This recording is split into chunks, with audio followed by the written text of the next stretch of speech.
ninayo barua, ninayo.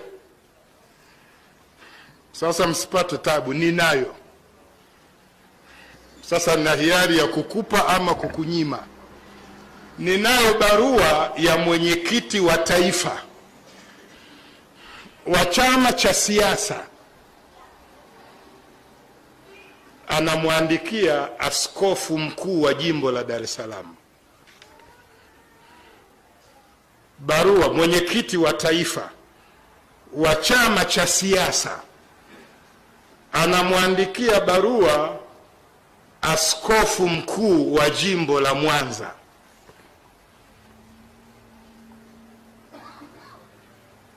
Anamwandikia msimamo. Barua ile ukiisoma, askofu huyu mwenyekiti wa chama, mwenyekiti wa taifa ni Mkatoliki, anamwandikia askofu Ruichi, sijui Ruichi, atajua mwenyewe. Barua ile mwenyekiti wa chama ni kama anamjibu askofu. Anasema, baba askofu, nataka nikuhakikishie msimamo wa chama changu juu ya mabadiliko ya katiba hautakwenda kinyume na makubaliano ya mtaguso wa Vatican. Akataja sijui wa mwaka gani.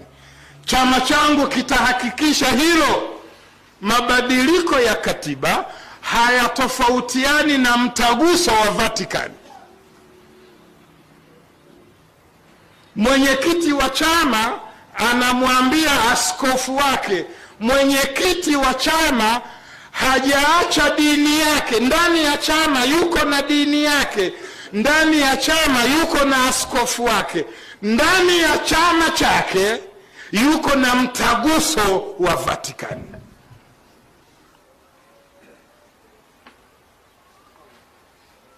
Mimi nimempigia simu, taarifa hii umempa na mufti? Akazima simu.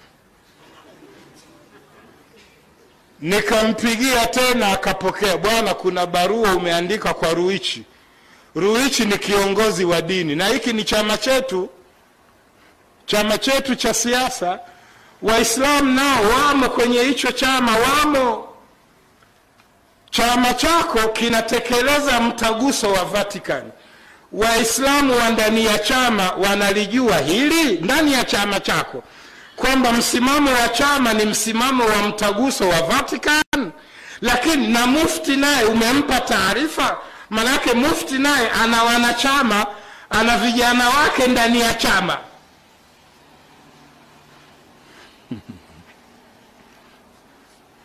Nasema barua hiyo ninayo, watu wa usalama ninayo. Sasa msianze uliipataje, ninayo.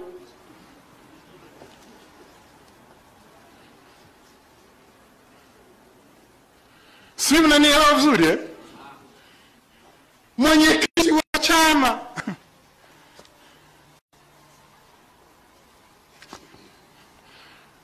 ni kama sasa Waislamu kuna kasharti. Tuna ndugu yetu hapa, diwani wetu wa Nyamanoro, tumekuwa naye hapa Thakibu, mwanafunzi mwenzetu. Sasa mwenzetu mtu mkubwa na dini kaacha kusali, kaacha dini, udiwani tu.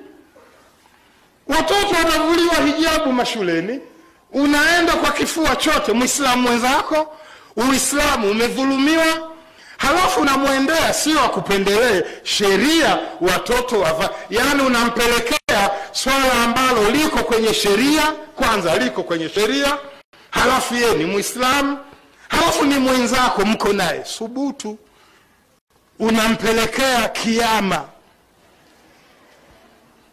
Lakini ndo diwani wetu, na anasema nichagueni bwana hapa Waislamu bwana, viwanja, hakuna kiwanja, hakuna hijabu, na dini kaacha, na kusali kaacha, na pombe anakunywa,